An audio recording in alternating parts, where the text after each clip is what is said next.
Assalamualaikum warahmatullahi wabarakatuh. Selamat pagi anak-anak. Apa kabar kalian hari ini? Ibu selalu berharap kalian dalam kondisi sehat walafiat.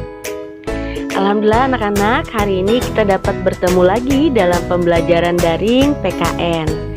Nah, sebelum kita memulai pembelajaran, mari kita sama-sama mengawalinya dengan mengucap basmalah. Bismillahirrahmanirrahim. Anak-anak, minggu yang lalu kita telah menyelesaikan pembelajaran kita di bab 4 serta melaksanakan penilaian harian untuk bab 4. Nah, hari ini pembahasan kita sudah memasuki bab 5, yaitu tentang kerjasama dalam berbagai bidang kehidupan.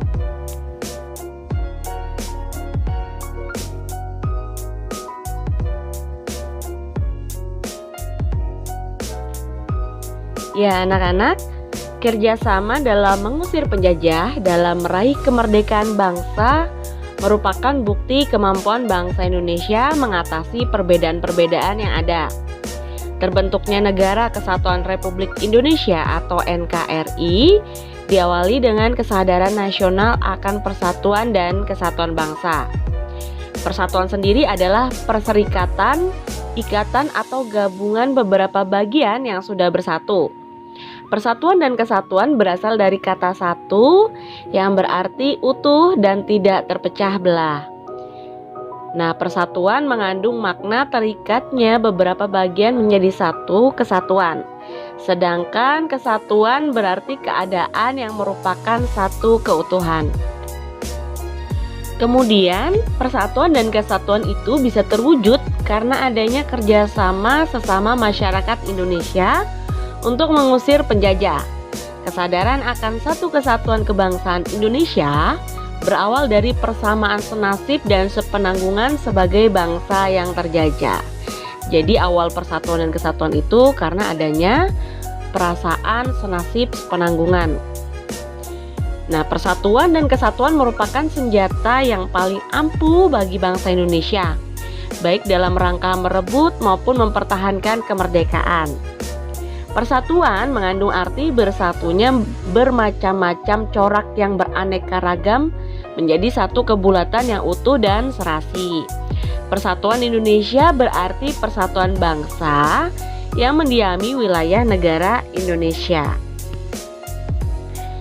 Nah anak-anak, oleh karena itu semangat kerjasama para pejuang bangsa merebut dan mempertahankan kemerdekaan harus mendorong setiap warga negara untuk mengisi kemerdekaan dengan melakukan kerjasama dalam berbagai bidang kehidupan untuk melaksanakan pembangunan nasional. Pembangunan nasional sendiri adalah usaha secara sadar untuk mewujudkan suatu masyarakat Indonesia yang adil dan makmur berdasarkan Pancasila dan UUD NRI tahun 1945.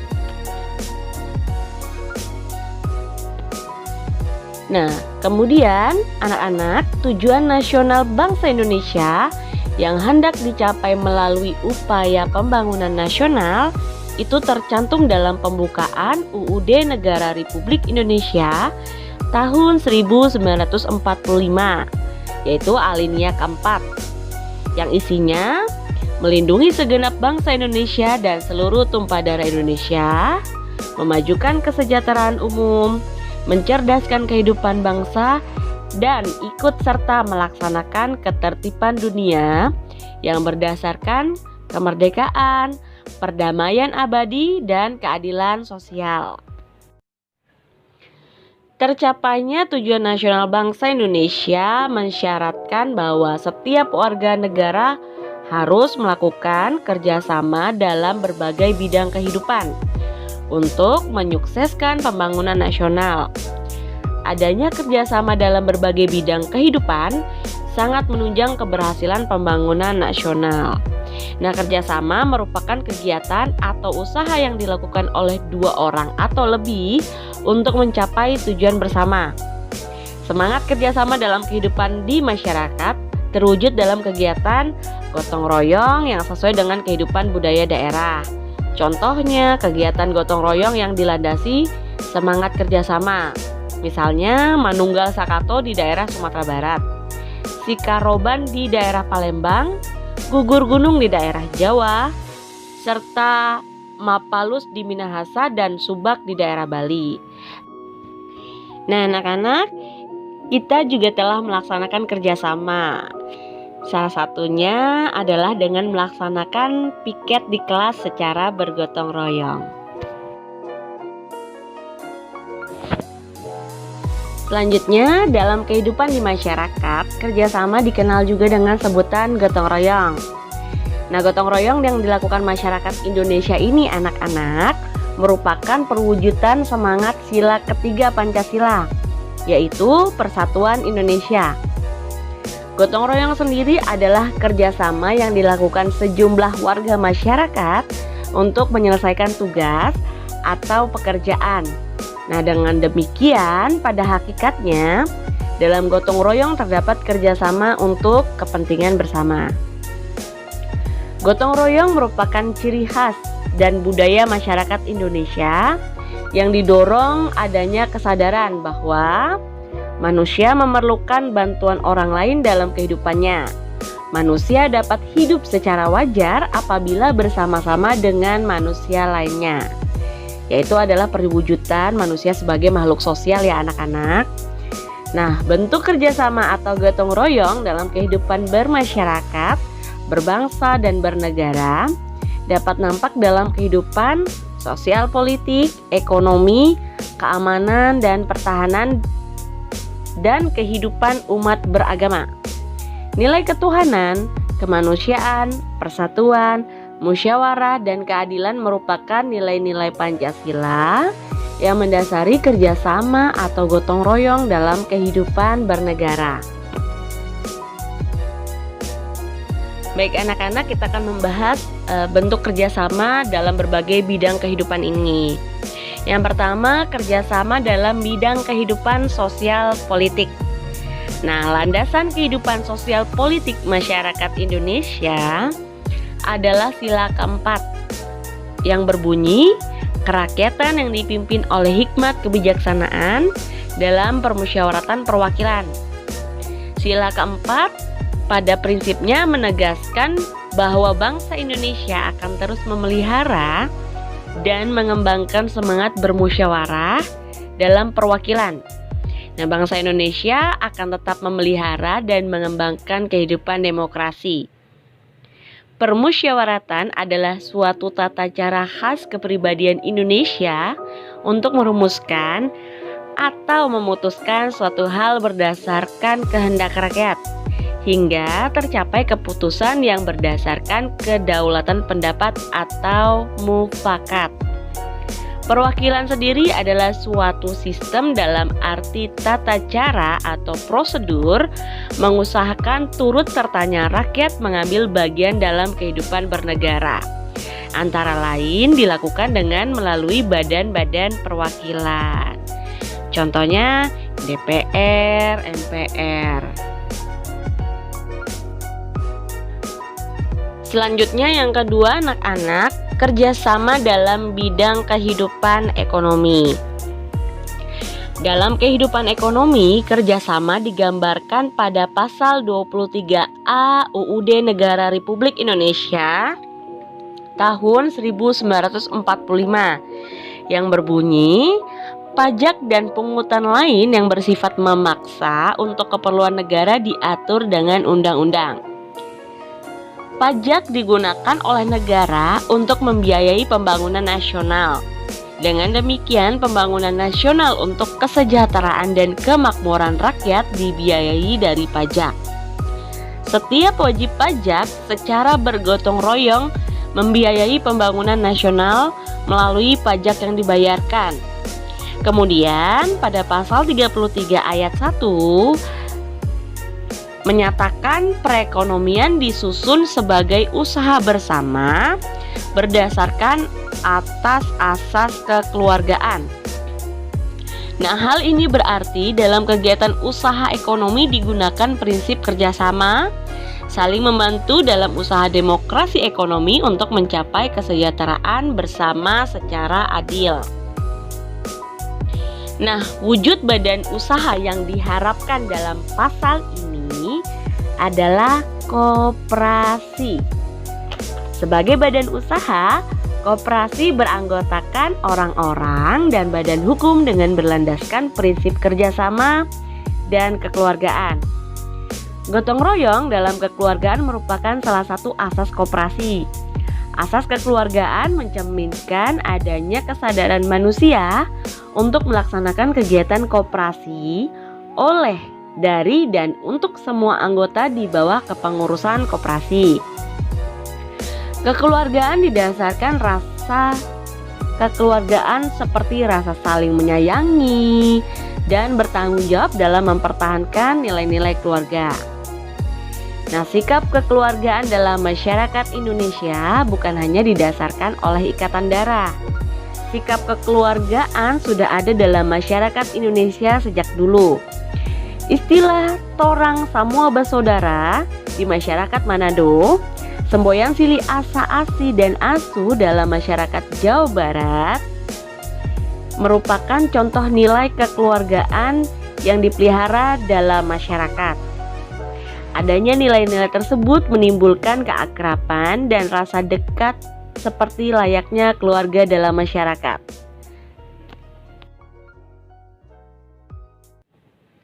Kemudian anak-anak, dalam gotong royong membangun perekonomian nasional, terdapat semangat kekeluargaan, kerjasama antar anggota, dan tanggung jawab bersama untuk memajukan kesejahteraan anggota masyarakat.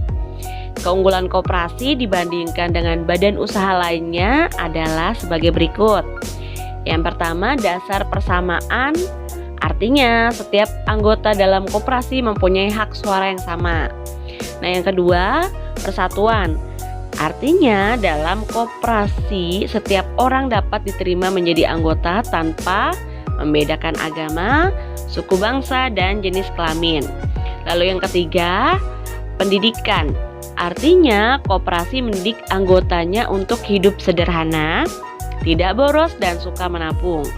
Kemudian yang keempat, demokrasi ekonomi.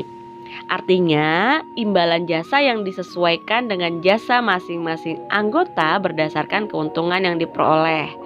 Dan yang kelima, demokrasi kooperatif. Artinya, koperasi dibentuk oleh para anggota, dijalankan oleh anggota, dan hasilnya untuk kepentingan para anggota.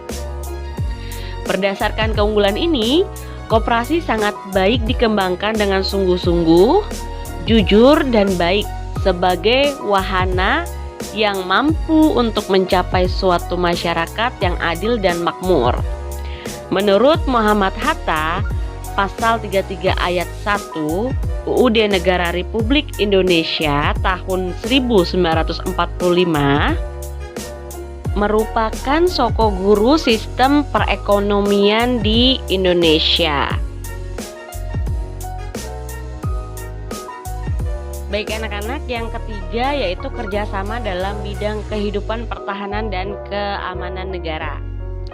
Pasal 30 ayat 1 pada UUD Negara Republik Indonesia menyebutkan bahwa tiap-tiap warga negara berhak dan wajib ikut serta dalam usaha pertahanan dan keamanan negara. Selain itu, pada pasal 27 ayat 3 UUD Negara Republik Indonesia tahun 1945 juga menyebutkan bahwa setiap warga negara berhak dan wajib ikut serta dalam upaya pembelaan negara. Nah, setiap warga negara harus melakukan kerjasama untuk mewujudkan keamanan dan pertahanan negara. Kerjasama warga negara untuk mewujudkan pertahanan dan keamanan merupakan contoh sikap dari bela negara. Nah, bela negara sendiri adalah sikap mental yang dimiliki seseorang atau sekelompok orang untuk ikut serta dalam usaha melindungi dan mempertahankan keberadaan bangsa dan negara. Bagi bangsa Indonesia, bela negara adalah hak dan kehormatan sebagai warga negara, sekaligus merupakan kewajiban hukum yang harus dijalani oleh setiap warga negara. Kesadaran bela negara mengembangkan nilai kenegaraan yang diperuntukkan pada pembangunan sistem pertahanan negara yang terdiri dari 5 dasar bela negara, yaitu cinta tanah air, kesadaran berbangsa dan bernegara, keyakinan Pancasila sebagai falsafah dan ideologi negara, rela berkorban untuk bangsa dan negara, dan memiliki kemampuan awal bela negara fisik maupun non-fisik. Baik anak-anak, kemudian yang terakhir adalah kerjasama antar umat beragama. Pada pasal 29 ayat 2 UUD Negara Republik Indonesia tahun 1945 berbunyi, negara menjamin kemerdekaan tiap-tiap penduduk untuk memeluk agamanya masing-masing dan beribadat menurut agama dan kepercayaannya itu. Ketentuan pasal tersebut mengandung pengertian adanya jaminan negara atas hak kebebasan penduduk untuk memeluk agama dan beribadah menurut agama yang dianutnya. Kerjasama antar umat beragama ditandai dengan adanya sikap-sikap sebagai berikut. Yang pertama, saling menghormati umat seagama dan berbeda agama. Yang kedua, saling menghormati lembaga keagamaan yang seagama dan berbeda agama. Dan yang ketiga, sikap saling menghormati hak dan kewajiban umat beragama. Dengan demikian, ketentuan pasal tersebut mengandung pengertian adanya jaminan negara atas hak kebebasan penduduk untuk memeluk agama dan beribadah menurut agama yang dianutnya. Dalam mengembangkan sikap kerjasama di berbagai bidang kehidupan masyarakat, setiap warga negara harus menghindari sikap tidak terpuji seperti sikap fanatik sempit, yaitu sifat yang merasa diri sendiri paling benar. Kemudian sikap individualis, yaitu sifat yang lebih mendahulukan kepentingan sendiri. Yang selanjutnya sikap eksklusivisme, yaitu sikap selalu memisahkan diri dari kehidupan sosial di masyarakat karena adanya jurang pemisah akibat perbedaan suku bangsa, adat istiadat, agama, dan bahasa daerah. Kemudian yang terakhir adalah sikap primordialisme, yaitu perasaan kesukuan yang berlebihan. Baik anak-anak, itu dia tadi materi yang dapat Ibu sampaikan pada hari ini. Semoga dapat menjadi ilmu yang bermanfaat bagi kalian. Nah anak-anak, untuk mengakhiri pembelajaran kita pada hari ini, mari kita sama-sama mengucapkan hamdalah. Alhamdulillahirrabbilalamin. Akhir kata, wabillahi taufiq wal hidayah. Assalamualaikum warahmatullahi wabarakatuh.